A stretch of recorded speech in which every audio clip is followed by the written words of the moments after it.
So guys Poco అయితే ఈరోజు ఇండియాలో పోకో M3 Pro 5Gని అఫీషియల్గా అయితే లాంచ్ చేయడం జరిగింది. సో ఈ ఫోన్ మనకి రెండు మోడల్స్లో అయితే లాంచ్ చేశారు. బేస్ మోడల్ 4GB ర్యామ్ 64GBతో వస్తుంది. దీని ప్రైస్ చూసుకుంటే 14,000 రూపాయలు పెట్టారు. అండ్ ఇంకొక మోడల్ అయితే ఉంది 6GB ర్యామ్ 128GB. దీని ప్రైస్ చూసుకున్నట్లయితే 16,000 రూపాయలు పెట్టారు. సో అసలు ఈ ఫోన్ ఈ ప్రైస్ రేంజ్కి మనం కొనొచ్చా లేదా అండ్ దీని స్పెసిఫికేషన్స్కి ఈ ప్రైస్కి ఎంతవరకు మ్యాచ్ అవుతుంది అండ్ అసలు ఇది మనకి నిజంగా పోకో M2 Proకి ఒక సక్సెసర్ అవుతుందా కాదా అండ్ అసలు ఈ ఫోన్ ఈ ప్రైస్ రేంజ్లో వచ్చే రిమైనింగ్ ఫోన్స్తో కంపేర్ చేసుకుంటే ఎంతవరకు కంపీట్ చేయగలదు అండ్ ఇలాంటి కంప్లీట్ డీటెయిల్స్ అయితే మనం ఈ వీడియోలో అయితే చెక్ చేయబోతున్నాం. సో నా పేరు రాజేష్, మీరు చూస్తున్నారు mister gadget Telugu YouTube channel. So guys మీరు కనుక ఒకవేళ మన ఛానల్ని ఫస్ట్ టైం విజిట్ చేస్తున్నట్లయితే తప్పకుండా సబ్స్క్రైబ్ చేసుకోండి. సో దట్ అది నాకు కాస్త మోటివేషన్ లాగైతే పనిచేస్తుంది. ఇంకా మంచి కంటెంట్ ప్రిపేర్ చేసి మీ ముందుకు తీసుకురావడానికి నాకు ఒక పాసిబిలిటీ అయితే ఉంటుంది. ఇక లేట్ చేయకుండా మనం డీటెయిల్స్లోకి అయితే వెళ్ళిపోదాం. సో ఫస్ట్ మనం ఈ ఫోన్ డిజైన్ దగ్గర నుంచి అయితే స్టార్ట్ చేద్దాం. సో ఈ ఫోన్ డిజైన్ చూసుకున్నట్లయితే మనకి చాలా యూనిక్ డిజైన్ తీసుకొచ్చారని అయితే చెప్పొచ్చు. జనరల్గా వీళ్ళు పోకో M3 సిరీస్ని కొద్దిగా డిఫరెంట్గా అయితే ప్లాన్ చేసుకున్నట్టు తెలుస్తుంది. ఈవెన్ పోకో M3 కూడా మనకి చాలా డిఫరెంట్ డిజైన్తో అయితే తీసుకొచ్చారు. M3 Pro కూడా మనకి సేమ్ వీళ్ళు అదే కాన్సెప్ట్ని అయితే ఫాలో అవుతున్నారు. ముఖ్యంగా బ్యాక్ సైడ్ ఆ కెమెరా కట్అవుట్ చూసుకున్నట్లయితే మనకి కొద్దిగా యూనిక్గా అయితే ఉంటుందన్నమాట. రిమైనింగ్ ఫోన్స్తో కంపేర్ చేసుకుంటే కొద్దిగా డిస్టింగ్విషింగ్ ఆ డిజైన్ అయితే వీళ్ళు ఫాలో అవుతూ ఉన్నారు. సో డిజైన్ అనేది ఎప్పుడు కూడా సబ్జెక్టు అని చెప్తాను. సో ఈ డిజైన్ కొంతమందికి నచ్చవచ్చు, కొంతమందికి నచ్చకపోవచ్చు. బట్ స్టిల్ మనకి డిజైన్ అయితే కొద్దిగా యూనిక్గా అయితే వీళ్ళు ట్రై చేశారనమాట. బట్ బిల్డ్ క్వాలిటీ విషయంలో మాత్రం వీళ్ళు సీరియస్లీ కాంప్రమైజ్ అయినట్టు తెలుస్తుంది. ఈ ఫోన్ మనకి కంప్లీట్గా పాలికార్బోనేట్ బాడీతో అయితే వస్తుందన్నమాట. ఎలాంటి గ్లాస్ కానీ మెటల్ బిల్డ్ కానీ అయితే తీసుకురావట్లేదు. సో పోకో M2 Pro చూసుకున్నట్లయితే నాకు ఆ ఫోన్లో మేజర్గా నచ్చిన విషయం బిల్డ్ క్వాలిటీ. బట్ M3 Proలో మాత్రం వీళ్ళు కొద్దిగా డౌన్ గ్రేడ్ అయితే చేసినట్టయితే అనిపిస్తుంది. ఈ ఫోన్ డిస్ప్లే విషయానికి వచ్చినట్లయితే 6.5 ఇంచ్ మనకి IPS LCD ఆ డిస్ప్లే అయితే ఉంటుంది. ఇది మనకి ఫుల్ HD ప్లస్ రిజల్యూషన్తో వస్తుంది అండ్ 90 Hz రిఫ్రెష్ రేట్ అయితే ఉంటుంది. ఇది మనకి స్మార్ట్ డిస్ప్లే అనమాట. అంటే మనకి కంటెంట్కి తగ్గట్టు డిస్ప్లే రిఫ్రెష్ రేట్ అనేది చేంజ్ అవుతూ ఉంటుంది. సో డిస్ప్లే మనకి కొద్దిగా మనకి ఏమంటారు అప్గ్రేడ్ చేసినట్లయితే తెలుస్తుంది పోకో M2 Proతో కంపేర్ చేసుకుంటే. ముఖ్యంగా రిఫ్రెష్ రేట్ అనేది అప్గ్రేడ్ చేశారు. అండ్ టచ్ శాంప్లింగ్ రేట్ చూసుకున్నట్లయితే 180 Hz టచ్ శాంప్లింగ్ రేట్ అయితే ఉంటుంది. డిస్ప్లే మనకి కార్నింగ్ గొరిల్లా గ్లాస్ 3తో అయితే ప్రొటెక్షన్ చేసి తీసుకొస్తున్నారు అనమాట. సో డిస్ప్లేలో కూడా పెద్ద హ్యూజ్ చేంజెస్ అయితే ఏం చేయలేదు. మనకి జస్ట్ రిఫ్రెష్ రేట్ అనేది ఇంక్రీజ్ చేసి తీసుకొచ్చారు పోకో M2 Proతో కంపేర్ చేసుకున్నట్లయితే. అండ్ ఇక ప్రాసెసర్ చూసుకున్నట్లయితే ఈ ఫోన్లో మేజర్ USP అంటే ఇదే అని చెప్పుకోవచ్చు. మీడియాటెక్ డైమెన్సిటీ 700 ప్రాసెసర్ అయితే ఇందులో యూస్ చేశారు. ఇది మనకి 5G ప్రాసెసర్ అనమాట. సో ఈ ఫోన్ డ్యూయల్ 5G సపోర్ట్ అయితే వస్తుంది. అండ్ ఇంకొక అద్భుతమైన విషయం ఏంటంటే ఈ ఫోన్లో మనకి 5G బ్యాండ్స్ అయితే సపోర్ట్ చేస్తూ ఉంటుంది.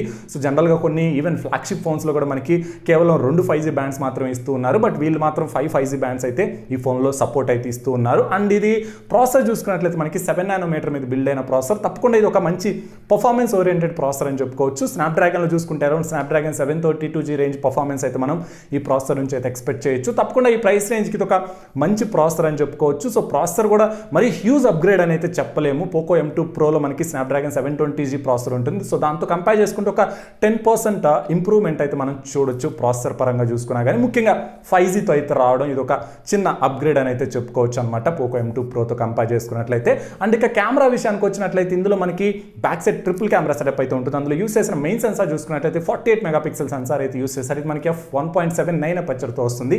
అండ్ రిమైనింగ్ 2 సెన్సార్ చూసుకుంటే 2 megapixel depth censor and 2 megapixel macro camera అయితే యూస్ చేశారు. అండ్ ఫ్రంట్ చూసుకుంటే 8 మెగాపిక్సెల్ కెమెరా ఉంటుంది. అండ్ కెమెరాలో మోస్ట్ వర్స్ట్ పార్ట్ ఏంటంటే నాట్ ఈవెన్ మనకి ఇది 4K వీడియో రికార్డింగ్ ఫెసిలిటీ కూడా అయితే లేదు. So back side only 180p 30 FPS వరకు మాత్రం మనకి వీడియో రికార్డింగ్ ఫెసిలిటీ అయితే ఉంటుంది. సో ఇది చాలా డౌన్ గ్రేడ్ అని చెప్పుకోవచ్చు కెమెరాస్ విషయంలో మాత్రం. సో సీరియస్లీ ఆన్ పేపర్ మనకి బిల్ యావరేజ్ కెమెరా సెటప్ అయితే వీళ్ళు యూస్ చేసినట్టు అయితే తెలుస్తుంది. అఫ్ కోర్స్ కెమెరాస్ ఎప్పుడు కూడా మనం రియల్ లైఫ్లో మనం టెస్ట్ చేస్తే కానీ దాని పర్ఫార్మెన్స్ అనేది క్లియర్గా వర్డిక్ట్ అయితే ఇవ్వలేము. సో నేను ఫోన్ వచ్చాక మళ్ళీ టెస్ట్ చేసి మీకు కెమెరాస్ గురించి కంప్లీట్ వర్డిక్ట్ అయితే ఇస్తాను. But as of now on paper specification చూసుకుంటే అట్లయితే కెమెరాస్ అనేది మనకి అంత గొప్పగా అయితే ఉన్నట్టు నాకైతే అనిపించట్లేదు. అండ్ ఇక నెక్స్ట్ బ్యాటరీ విషయానికి వచ్చినట్లయితే ఈ ఫోన్లో మనకి 5000 mAh బ్యాటరీ ఉంటుంది. 18 వాట్ ఫాస్ట్ ఛార్జింగ్ సపోర్ట్ అయితే వస్తుంది.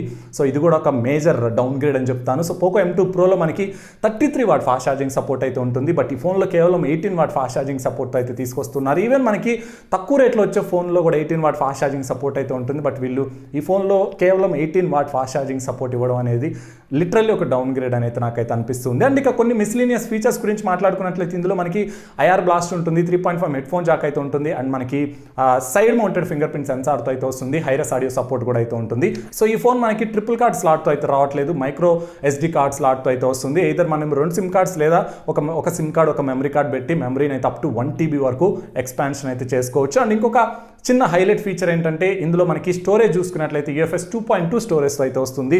సో ఇది కొంచెం బెటర్గా అయితే ఉంటుంది కంపేర్ టు UFS 2.1 స్టోరేజ్ అనమాట. యాప్ లోడింగ్స్ కానీ మనకి డేటా ట్రాన్స్ఫర్ కానీ కొద్దిగా ఫాస్ట్గా అయితే అవుతుంది. So compare to UFS 2.1 devices అనమాట. సో ఇది మనకి బ్రీఫ్గా దీని స్పెసిఫికేషన్స్ కనుక కన్సిడర్ చేసుకున్నట్లయితే, అండ్ ఇక దీని ప్రైస్ చూసుకున్నట్లయితే యాజ్ యూజువల్ మనకి 4GB 64GB 14,000 రూపాయలు పెట్టారు, అండ్ 6GB 128GB 16,000 రూపాయలు పెట్టారు. బట్ దీని సేల్ చూసుకున్నట్లయితే మనకి జూలై 14th నుంచి జరగబోతుంది. సో ఎవరైతే ఫస్ట్ సేల్లో ఫస్ట్ డే కొంటారు జూలై 14th వాళ్ళకి 500 రూపీస్ డిస్కౌంట్ అయితే ఇస్తున్నారు. అంటే మనకి 4GB 64GB మోడల్ 13,500కి వస్తుంది, అండ్ 6GB 64GB మోడల్ చూసుకున్నట్లయితే 15,500కి అయితే వస్తుంది. సో ఈ స్పెసిఫికేషన్స్కి ఈ ప్రైస్కి అయితే నాకైతే ఈ ఫోన్ అంత వాల్యూ ఫర్ మనీ అయితే అనిపించట్లేదు. అరౌండ్ ఒక 2,000 ప్రైస్ అయితే ఎక్కువైందని నేనైతే అనుకున్నాను. అరౌండ్ 12,000 ఆ ప్రైస్కి కనుక ఈ ఫోన్ తీసుకొచ్చినట్లయితే తప్పకుండా ఒక మంచి ఆప్షన్ అయితే అయి ఉండేది. సో ఓన్లీ 5G కోసం కొంటే ఈ ఫోన్ అయితే కొనుక్కోవాలి, లేదంటే ఆ ప్రైస్ రేంజ్లో మనకి చాలా బెటర్ డివైజెస్ అయితే ఉన్నాయి. లైక్ మోటో G40 ఫ్యూజన్ దీనికన్నా అన్ని డిపార్ట్మెంట్లో బెస్ట్ ఫోన్ అయితే అవుతుంది. ఈవెన్ మనకి 12,500కి రెడ్మీ నోట్ 10 కూడా మనకి బెటర్ స్పెసిఫికేషన్స్ అయితే ఉంటాయి. ముఖ్యంగా AMOLED డిస్ప్లే ఉంటుంది, back side 48 megapixel Sony sensor ఉంటుంది, అండ్ మనకి 33 వాట్ ఫాస్ట్ ఛార్జింగ్ సపోర్ట్ ఉంటుంది, డ్యూయల్ స్టీరియో స్పీకర్స్ ఉంటాయి. సో ఇలాంటి బెటర్ స్పెసిఫికేషన్స్తో మనకి తక్కువ ప్రైస్లో కూడా ఫోన్స్ అయితే ఉన్నాయి. అండ్ మనకి ఒకవేళ 5G ఫోనే కావాలనుకుంటే మీకు 15,500 దగ్గర మీకు రియల్మీ నార్జో 30 Pro ఇంకా బెటర్ డివైస్ అయితే అవుతుంది. మీడియాటెక్ డైమండ్ 800 U ప్రాసెసర్ ఉంటుంది, 64 megapixel camera, 30 what fast charging support, ఇలాంటి మంచి ఫీచర్స్ అయితే ఆ ఫోన్లో ఉంటాయి అన్నమాట. సో ఈ ఫోన్ రికమెండ్ చేయడానికి నాకు ఎలాంటి ఆప్షన్ అయితే కనిపించట్లేదు. సో సీరియస్లీ ఒకవేళ మీకు తక్కువ రేట్లో 5G కావాలని అనుకుంటే మాత్రమే మీరు ఈ ఫోన్ అయితే కన్సిడర్ చేసుకోవచ్చు. అండ్ మోరోవర్ ఇది మనకి పోకో M2 Proకి ఎట్టి పరిస్థితుల్లో అప్గ్రేడ్ అయితే నాకైతే అనిపించట్లేదు. ఎక్సెప్ట్ ప్రాసెసర్ మనకి ఇందులో ఏది మనకి అప్గ్రేడ్ అయితే చేసినట్టు అనిపించట్లేదు. ముఖ్యంగా డౌన్ గ్రేడ్ చేశారు, బిల్డ్ క్వాలిటీ విషయంలో డౌన్ గ్రేడ్ చేశారు, ఫాస్ట్ ఛార్జింగ్ విషయంలో చూసుకున్నా కానీ మనకి డౌన్ గ్రేడ్ అయితే ఉంటుంది. ఈవెన్ కెమెరాస్ విషయంలో చూసుకున్నా కానీ మనకి ఈ ఫోన్ డౌన్ గ్రేడ్ అని అయితే చెప్పుకోవచ్చు పోకో M2 Proతో కంపేర్ చేసుకున్నట్లయితే. ఇన్ఫాక్ట్ పోకో నుంచి వస్తున్న పోకో X3 దీనికన్నా బెటర్ డివైస్ అయితే అవుతుంది. అదే ప్రైస్ రేంజ్లో మనకి బెటర్ కెమెరాస్ ఉన్నాయి, బెటర్ డిస్ప్లే ఉంటుంది, 120Hz IPS LCD ప్యానల్ ఉంటుంది, and better fast charging, and better మనకి 6000 mAh బెటర్ బ్యాటరీ కెపాసిటీ కూడా అయితే ఉంటుంది. సో ఓవరాల్గా పోకో M3 Pro 5G మాత్రం నాకైతే రికమెండ్ చేయడానికి ఒక పాసిబుల్ ఆప్షన్ కూడా అయితే కనిపించట్లేదు. సీరియస్లీ నేనైతే ఈ ఫోన్ ఎవరికి రికమెండ్ చేయాలి అని అనుకోవట్లేదు. సో అది గైస్ పోకో M3 Pro గురించి నా ఒపీనియన్స్ అయితే. సో మీరేమనుకుంటున్నారు అనేది కింద కామెంట్ సెక్షన్లో అయితే మెన్షన్ చేయండి.